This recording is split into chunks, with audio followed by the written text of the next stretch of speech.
Hello dear students, in this video we will understand about government expenditure multiplier. Multiplier theory जब हम लोग समझ रहे हैं पढ़ रहे हैं तो जो एक तो हमने पढ़ा इन्वेस्टमेंट मल्टीप्लायर, जो दूसरा टाइप ऑफ मल्टीप्लायर है that is government expenditure multiplier. तो सबसे पहले हम ये जाने कि जो गवर्नमेंट एक्सपेंडिचर है basically it is classified into two parts. First one is expenditure on goods and services and second one is transfer payments. Transfer payments such as expenditure on social security schemes, जैसे government unemployment allowance देती है, food and fertiliser पे subsidies देती है, old age pension देती है और इस तरह से सोशल सिक्योरिटीज़ पे गवर्नमेंट खर्चा करती है या फूड एंड फर्टिलाइजर्स पे सब्सिडीज़ देती हैं, या आते हैं transfer payments.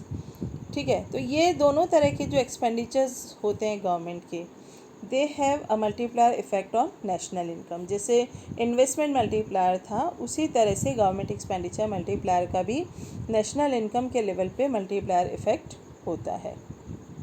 So what is government expenditure multiplier? The impact of change in income following a change in government spending is called government expenditure multiplier. अगर गवर्नमेंट एक्सपेंडिचर में change आता है तो उसका इनकम में कितना चेंज आएगा, क्या चेंज आएगा, that is known as government expenditure multiplier. It is symbolized by KG. तो जो अगर गवर्नमेंट एक्सपेंडिचर का हम फॉर्मूला लिखना चाहें तो it is the ratio of change in income to a change in government spending. तो इसको हम ऐसे लिख सकते हैं KG is equal to change in income upon change in G. Y यहाँ पे इनकम है, G यहाँ पे गवर्नमेंट एक्सपेंडिचर है. तो गवर्नमेंट एक्सपेंडिचर में चेंज आने से नेशनल इनकम के लेवल में जो चेंज आएगा उसको हम मेज़र करते हैं गवर्नमेंट एक्सपेंडिचर मल्टीप्लायर से. So KG is equal to change in Y upon change in G, या हम इसको लिख सकते हैं change in Y is equal to KG multiplied by change in G. तो an autonomous increase in government expenditure generates a multiple expansion of income. अगर government expenditure में change आता है तो उसके मल्टीपल टाइम्स में इनकम एक्सपांड होती है. और इनकम में कितना चेंज आएगा, again that will depend on the value of MPC. हमारा जो मार्जिनल प्रोपेंसिटी टू कंज्यूम है उस पर डिपेंड करेगा कि size of government expenditure multiplier क्या होगा. अगर गवर्नमेंट एक्सपेंडिचर 100 करोड़ का होता है तो उसके कारण इनकम में जो इंक्रीज़ आएगा, जो चेंज आएगा, उसकी जो वैल्यू है वो डिपेंड करेगी वैल्यू ऑफ MPC पे, मार्जिनल प्रोपेंसिटी टू कंज्यूम पे.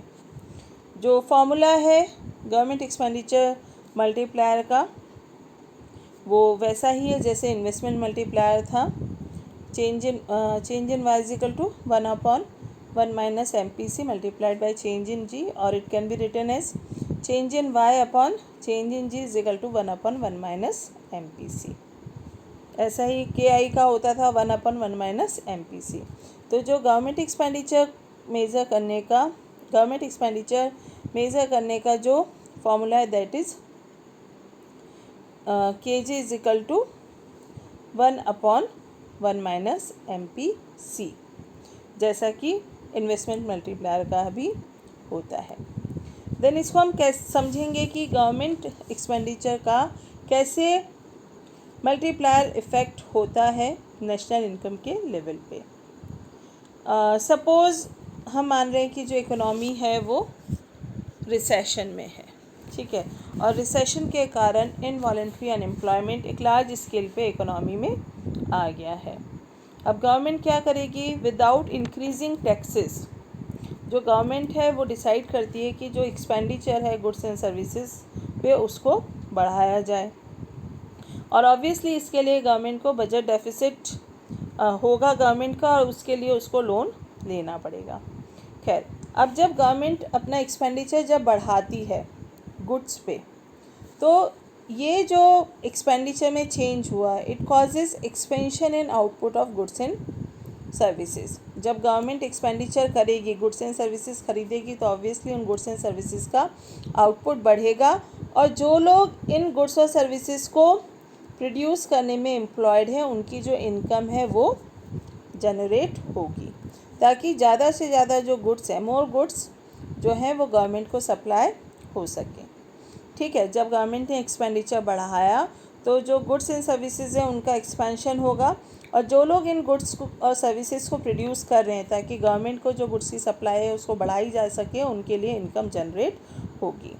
अब with this the income of the worker, जो जब लोगों की इनकम बढ़ेगी तो ये क्या होगा, इसमें से कुछ पार्ट कंज्यूम करेंगे और कुछ सेव करेंगे, है ना।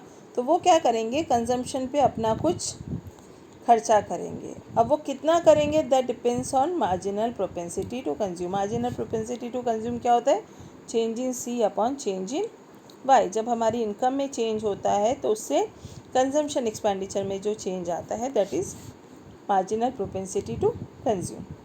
तो जो इनकम जिन लोगों को मिली, they will spend money on consumption given their MPC। और ये जो एक्स्ट्रा डिमांड होगी गुड्स एंड सर्विसेज की, this will lead to further increase in output of consumer goods and it will generate employment and income for more workers. तो उससे और लोगों के लिए भी एम्प्लॉयमेंट और इनकम जनरेट होगी। अब ये जो न्यूली एम्प्लॉयड वर्कर्स हैं, they also spend a good part of it on consumption, again given the marginal propensity to consume, and in this way the process of generation of incomes and increase in output will go on। इस तरह से जो जब goods and services की demand होगी तो output बढ़ेगा तो इनकम जनरेट होगी, और ये जो प्रोसेस है that will go on. Thus, increase in government expenditure has multiplier effect on the equilibrium level of income।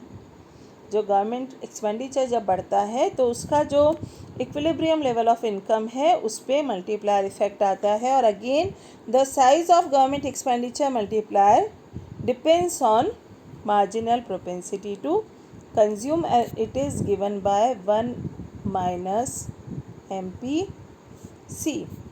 If suppose जो MPC है,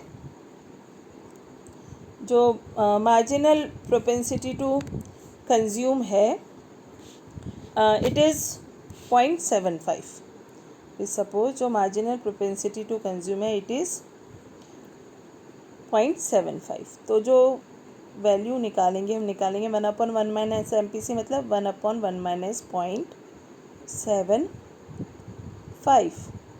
ये हो जाएगा 1/0.25, और इसका जो वैल्यू निकल आएगा वो 4। तो जितना गवर्नमेंट एक्सपेंडिचर करेगी उससे 4 गुना इनकम में चेंज आएगा। तो अगर गवर्नमेंट 100 करोड़ एक्सपेंडिचर बढ़ाती है, अपना 100 करोड़ रुपीज़ का एक्सपेंडिचर करती है, तो जो चेंज इन इनकम है दैट विल बी ₹400 करोड़। तो जो वैल्यू ऑफ गवर्नमेंट एक्सपेंडिचर है दैट इज़ 4। इसका मतलब क्या है, जितना खर्चा गवर्नमेंट करेगी उसका 4 गुना इनकम में चेंज आएगा। अगेन जितना ज़्यादा MPC होगा उतना ही ज़्यादा गवर्नमेंट एक्सपेंडिचर मल्टीप्लायर की जो उसका जो साइज़ है, जो वैल्यू है वो होगा। अगर 0.8 होता है, सपोज जो MPC है वो 0.8 है, तो उस केस में जो गवर्नमेंट एक्सपेंडिचर की वैल्यू है, साइज़ है, दैट विल बी 5। तो गवर्नमेंट अगर 100 करोड़ रुपीज़ खर्च कर रही है तो जो इनकम में चेंज आएगा वो 500 करोड़ रुपए के बराबर आएगा। तो जो साइज़ है गवर्नमेंट एक्सपेंडिचर मल्टीप्लायर की, that depends on marginal propensity to consume. इसको हम ग्राफ से भी समझ लेते हैं। इनिशियली आप देख सकते हो, अगर एक 3 सेक्टर इकोनॉमी की हम बात करें तो जो एग्रीगेट डिमांड कर्व है वो हमारा C+I+G है। एग्रीगेट सप्लाई लाइन हमारी OZ है 45 डिग्री लाइन, और जो इकोनॉमी है that is an equilibrium at point E1, हम इसको लिख लेते हैं।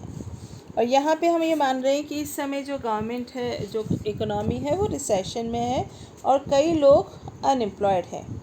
ठीक है, तो गवर्नमेंट क्या करती है, अपना जो एक्सपेंडिचर है वो बढ़ाती है। और जब E1 पे इक्विलिब्रियम है, यहाँ पे जो नेशनल लेवल का लेवल है, नेशनल इनकम का लेवल है वो कितना है, OY1, क्योंकि इस E1 पे जो एग्रीगेट डिमांड है that is equal to aggregate supply. तो Y1 पे जो इकोनॉमी है दैट इज़ इन इक्विलिब्रियम, पर चूँकि रिसेशन हम मान रहे हैं तो ये जो इक्विलिब्रियम है it is less than full employment equilibrium. ठीक है, अब इस रिसेशन से बाहर निकलने के लिए गवर्नमेंट इंक्रीजेज इट्स एक्सपेंडिचर। तो गवर्नमेंट ने अपना एक्सपेंडिचर इंक्रीज़ किया बाय चेंज इन जी। तो हमारा जो एग्रीगेट डिमांड कर्व है दैट विल शिफ्ट अपवर्ड, और अब हमारा एग्रीगेट डिमांड कर्व हो गया है C+I+G प्लस डेल्टा जी। और तो इसका मतलब क्या है, गवर्नमेंट एक्सपेंडिचर में कितना इंक्रीज़ हुआ है, आप यहाँ से देख सकते हो E1 H के बराबर जो गवर्नमेंट एक्सपेंडिचर है वो बढ़ गया है। ठीक है, और इस केस में जब एग्रीगेट डिमांड कर्व या एग्रीगेट एक्सपेंडिचर कर्व हमारा ऊपर शिफ्ट हो गया है, तो जो न्यू इक्विलिब्रियम पॉइंट है दैट इज़ पॉइंट E2। इस पॉइंट पे जो एग्रीगेट एक्सपेंडिचर कर्व है वो एग्रीगेट सप्लाई के बराबर है, उसको कट कर रहा है। ठीक है, और यहाँ पे जो इंक्रीज़ इन नेशनल इनकम है दैट इज़ Y1/2। अब आप ये तो ये E1H तो क्या है, चेंज इन जी, और Y1/2 क्या है, चेंज इन इनकम। तो आप इजीली, आपको ये ग्राफ में दिख रहा होगा कि जो इंक्रीज़ इन नेशनल इनकम है Y1/2 is much greater than increase in government expenditure E1H। आ रही बात समझ में, जो इंक्रीज़ इन नेशनल इनकम है that is much greater than increase in government expenditure. तो जो वही बात है कि जो गवर्नमेंट एक्सपेंडिचर है उसका इनकम पे मल्टीप्लायर इफ़ेक्ट आता है। जितना गवर्नमेंट एक्सपेंडिचर करती है उससे कई गुना इनकम में चेंज आता है, इनकम बढ़ती है, और इसकी जो वैल्यू है दैट इज़ अगेन 1/1 - MPC। जो size of government expenditure multiplier है उसको मेज़र करते हैं हम 1/1 - MPC से, या इसको हम लिख सकते हैं 1/MPS। ठीक है, तो ये हो गया हमारा गवर्नमेंट एक्सपेंडिचर मल्टीप्लायर।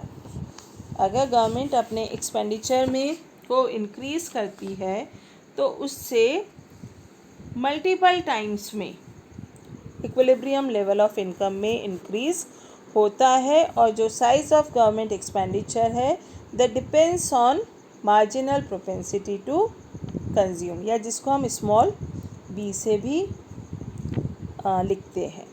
तो size of multiplier, government expenditure multiplier निकालने का फॉर्मूला क्या है, 1/1 - MPC। So this is all about government expenditure multiplier. Thank you for watching. Please like, share and subscribe my channel.